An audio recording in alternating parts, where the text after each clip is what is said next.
안녕하세요, 의원님. 네, 안녕하세요. 네, 반갑습니다. 네, 데일리 경기신문 인터뷰에 응해주신 점 먼저 감사 인사 드리겠습니다. 저도 고맙습니다. 우선 제 22대 국회의원 당선을 저도 다시 한번 축하드립니다. 감사합니다. 네. 네. 의원님의 경우에 국회 입문이 다른 정치인에 비해서 만학도이신 걸로 제가 알고 있는데요. 네. 감회가 좀 남다르실 것 같아요. 한 20년 걸렸습니다. 2004년 출마를 했었고요. 혹자는 벼랑간에 전략 공천 받아서 낙하산 타고 왔다고 얘기하시는 분도 계십니다만은 저희 이력을 살펴보신다면은 결코 그렇지 않다라는 것을 느끼지 않을 수 없을 것입니다.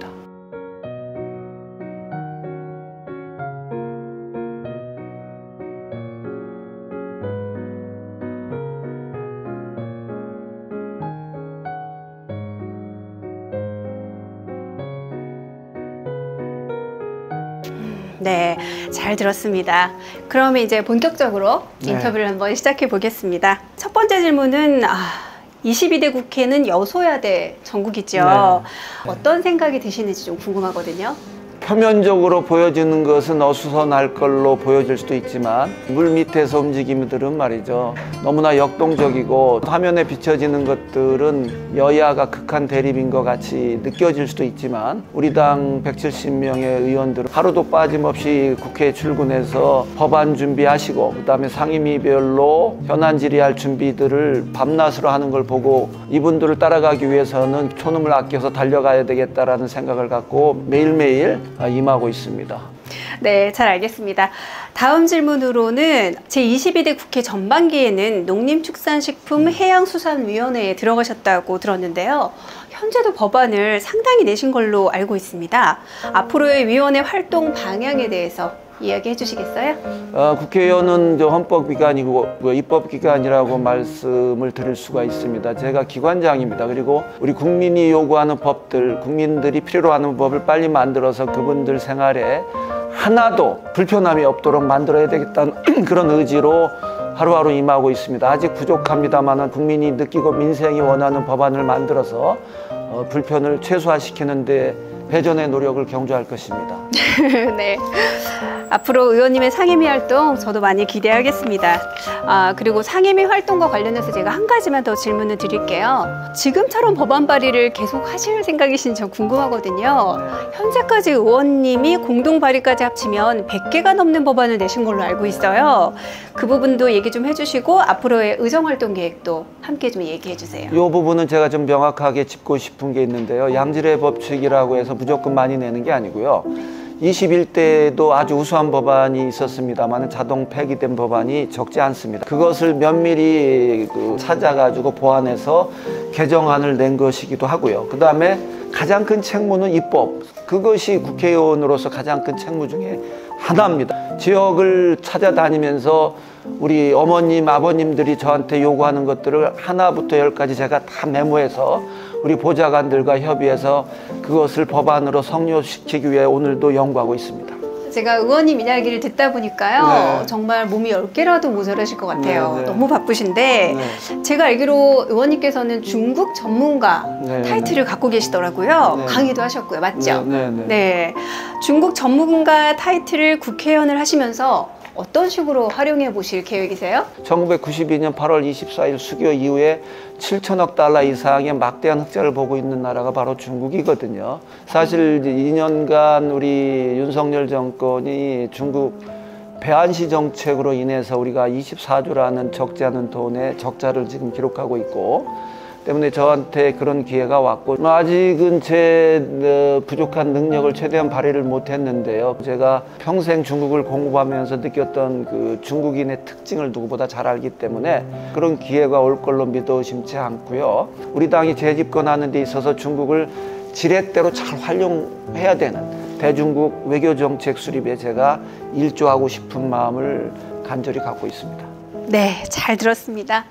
지금까지 국회에서 활동하실 의원님의 향후 행보에 대해서 질문을 드리고 답변을 받았다면 지금부터는요, 지역 관련 질문을 한번 몇 가지 드리려고 합니다. 의원님이 평택 토박이시더라고요. 네, 그렇습니다. 네, 그런 평택에 대한 남다른 애정이 있으실 것 같은데요. 네. 잠시 의원님의 학창 시절 얘기를 좀 들어볼 수 있을까요? 저는 평택의 평자만 들어도 가슴이 떨립니다. 그리고 우리 집 앞에는 넓은 드넓은 황금 들녘이 펼쳐져 있고, 아버님은 농사를 지으시면서도 바로 인근에 지금의 캠프 험프리라고 하는 미군 부대에 다니셨습니다. 어릴 때부터 그 쌀과 더불어 이렇게 성장을 했고요.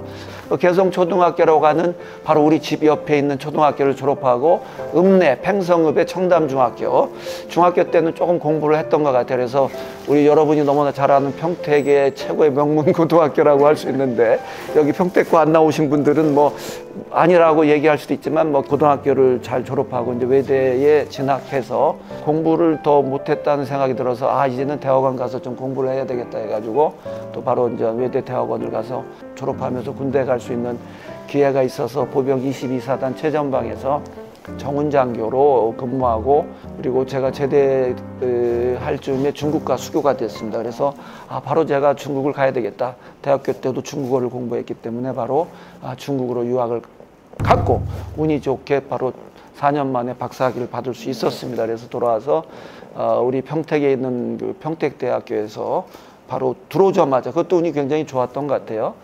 교수로 임명이 돼서 대학에서 학생들 후학을 지도하기도 했죠. 이게 간단한 저의 히스토리입니다. 너무 길었던 것이 아닌가 싶기도 하죠. 아니에요. 네. 진짜 막 그 의원님의 어린 시절부터 일대기를 한눈에 다 그려지는 정도로 너무 설명을 잘해주셔서 고맙습니다. 네, 애정이 정말 느껴지십니다. 평택에 네. 대한. 그래서 의원님의 평택 이야기를 듣다 보니까 좀 떠오르는 게, 평택을 이렇게 오래 계시고 평택에서 나고 자라고 잘 아시는 만큼 평택이 가지고 있는 문제점에 대해서도 잘 아실 것 같아요. 그럼요. 어떤 게 있을까요? 지금 63만 명이거든요. 제 지역은 가불병 중에 을지역, 도농 복합도시고, 평택항이 있고, 그 다음에 해군 이함대사령부가 있고, 캠프 험프리가 있고, 그 다음에 우리나라가 그나마 유일한 경쟁력을 갖고 있는 삼성반도체가 제 지역에 있습니다. 도시가 확장되면서 항상 문제가 되는 게 인프라 문제거든요. 산업의 동맥은 바로 도로, 철도가 아니겠습니까? 그 물류를 신속하게 이동시키고 대량을 이동시키기 위해서는 철도 복선화가 필요하고, 38번 국도가 지금 포화 상태에 도달했습니다. 그래서 아침 6시부터 9시 사이는 상당히 지금 복잡하기합니다. 이런 교통 문제가 굉장히 큰 문제로 다가오고 있고요. 거기에다가 주차 문제도 심각하고요. 그 양질의 중학교, 고등학교가 또 있어야 됩니다. 국제고등학교라든지 특목고 이런 것들을 빨리 설립하는 것이 또한 중요합니다. 그리고 더욱더 중요한 건 문화 인프라 또한 중요합니다. 그래서 제 지역인 고덕동에 이제 평택 문화의 전당이라든지 대형 규모의 이런 전당들을 하루속히 설립하는 것 또한 굉장히 중요한 과제가 될 수 있습니다. 네, 진짜 평택에 대한 애정과 고심이 답변에서 고스란히 드러나신 것 같아요. 선거 당시에 의원님께서 내 고향 평택, 살고 싶은 도시로 라는 슬로건을 내거셨잖아요. 의원님이 시민들께 약속한 공약들을 한번 다시 들어볼 수 있을까요? 그리고 그 공약 중에 가장 최우선으로 꼽으시는 게 있다면? 농업은 천하지대본이라고 말씀하시지 않습니까? 24,000명의 농민이 우리 또 지역에 살고 계십니다. 그분들이 농업을 통해서 얻는 수익이 적절한가라고 질문을 던졌을 때 적절하지 않거든요. 제가 데이터를 뽑아보니까 우리가 추천했던 것이 바로 이제 양곡관리법이 그거 대표적인 우리 민주당에서 내놓은 법안이거든요. 농민들이 쌀값 때문에 걱정하지 않도록 하는 이런 것들도 제가 목전해야 될 일 중에 하나가 아닌가 이렇게 감히 생각해 봅니다. 스마트 유통 그 물류센터, 그 다음에 RPC라고 해가지고 미국 처리장을 확충하는 것, 우리 농민들이 생산한 것들을 즉시에 적시에 그 유통업자만 돈 벌어 가지 않도록 하는 그것을 설립하는 것, 이것 또한 제가 또 해야 될 임무 중에 하나고. 네, 잘 알겠습니다. 의원님, 우리나라도 이제 다문화 가정에 대한 인식 변화가 관심이 많이 늘고 있잖아요. 근데 혹시 의원님은 그 포승에 공식 비공식으로 6천여 명이 넘는 고려인 동포들이 살고 있다는 걸 알고 계신가요? 알고 있습니다. 네. 그러면 지금 포승에 있는 고려인들이 한국으로 이주해 살면서 고립 생활을 하고 있다고 합니다. 앞으로 의원님이 이 주민들의 안정적인 정착을 위해서 아이들의 교육이라던가 교통 문제 등에 관심을 가져주실 수 있을까요? 그럼요. 제가 선거에 출마하기 전에는 그렇게 많은 분이 이쪽 포승 청북 쪽에 계신지는 사실 몰라서 한민족의 핏줄을 갖고 계신 후손들이십니다. 그래서 2세, 3세, 4세들이 정착하는 길이 무엇인가에 대한 고민을 누구 못지않게 했다 안 했다?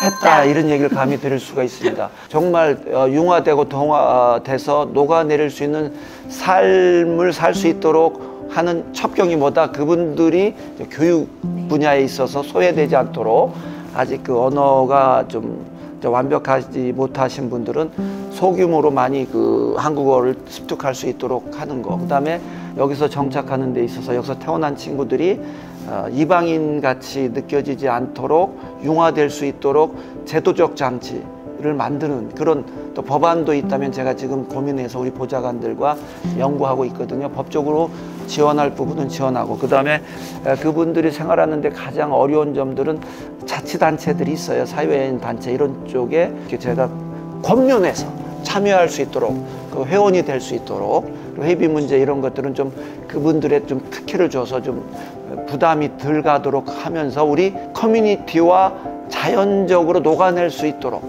이런 작업들을, 일련의 작업들을 제가 꾸준히 할 생각을 갖고 있습니다. 네. 감사합니다. 제가 대신 감사드린다 인사드릴게요. 고맙습니다. 네. 추가적으로 평택시가 현덕면 폐기물 소각장 건립과 평택항 신국제여객터미널 운영권을 빼앗긴 부분 때문에 지역 주민들로부터 좀 반발을 사고 있는 일을 알고 계실 텐데요. 이 두 가지 부분에 대한 의원님의 생각이 궁금합니다. 현덕면 폐기물 처리장은 지금 아직 그 결정난 부분이 아닌 걸로 알고 있고요. 그다음에 신국제여객 터미널도 지금 지역을 사랑하는 우리 지역민들 애양심을 누구보다 알아요. 인천이라는 이름이 들어간 그 기구에서 평택을 관리한다는 것 또한 저 또한 그 수용할 수 없는 부분이기 때문에 그거는 제가 면밀히 지금 관찰하고 있고요. 결정난 부분은 현재 이 순간까지는 없다. 신국제여객 터미널의 그 전체적인 운영권은 어디로 갈 것인지 아직 결정된 것이 전혀 없습니다. 네, 잘 알았습니다. 총선 당시에 친환경 도시와 관련해서 청부 폐기물 클러스터 조성 항목이 들어간 정책 협약식을 시민단체와 체결한 적이 있으세요. 청북에 어떤 폐기물 클러스터를 조성하시겠다는 것인지 좀 듣고 싶습니다. 그거는 좀 여러 가지 그 단체들이 와서 협약식을 하거든요. 근데 몇 가지인데 그 중간에 뭐 껴 있었던 것 같아요. 그건 제가 실수한 겁니다. 그래서 그거는 뭐 전혀 뭐 사실이 아니고 그 관계자한테도 이건 아니지 않느냐라고 분명히 전달을 했고요. 폐기물을 지역 국회의원이 이유 없이 받을 이유가 어디 있어요. 그건 이제 있을 수 없는 얘기다라는 말씀을 분명히 드립니다. 네, 감사합니다. 개인적으로 제가 좀 궁금해진 게 이렇게 쉴 틈 없이 1분 1초를 쪼개 쓰시잖아요. 근데 혼자 좀 시간이 나시면 무엇을 하며 지내시는지도 궁금하고, 또 의원님을 보면 제가 이제 알잖아요. 나이를 이제 다 아는데 너무 젊어 보이셔서 깜짝 놀랐어요. 그래서 자기관리 비결이 뭐가 특별한 게 있으신가 얘기 좀 해주세요. 저는 그 이제 마라톤을 열심히 하는 편이에요. 그래서 23년 전에 평택 마라톤 클럽을 제가 직접 만들었고요.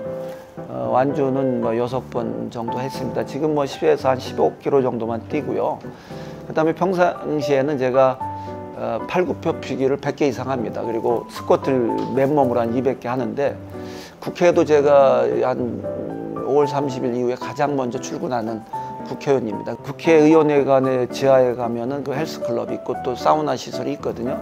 제가 가장 먼저 가고 그 시간을 제가 가장 잘 활용하고 있는 그런 국회의원 300명 중에 하나가 아닌가 생각합니다. 제가 64년, 우리 나이로 61세고 만으로는 아직 생일이 지나지 않았기 때문에 59세인데 건강만큼은 자신 있다 없다? 있다, 이런 얘기를 감히 드릴 수 있습니다. 그래서 8, 9표 피기뿐이 아니고 제가 악수를 해보면 모든 우리 의원님들이 다들 놀라세요. 끝으로 평택 시민들 그리고 유권자들에게 하고 싶은 말이 있으시다면 해주시고요. 패기와 열정만 갖고 도전하다 보니까 20년이라는 시간이 걸렸습니다. 그건 저를 더 훈련시켜줬고 저를 더 조탁시켜준 시간이라고 저는 봅니다. 평택만큼은 어떤 우리 3명의 국회의원 이상으로 제가 지키면서 우리 지역 발전을 위해서 몸을 바칠 것이고요.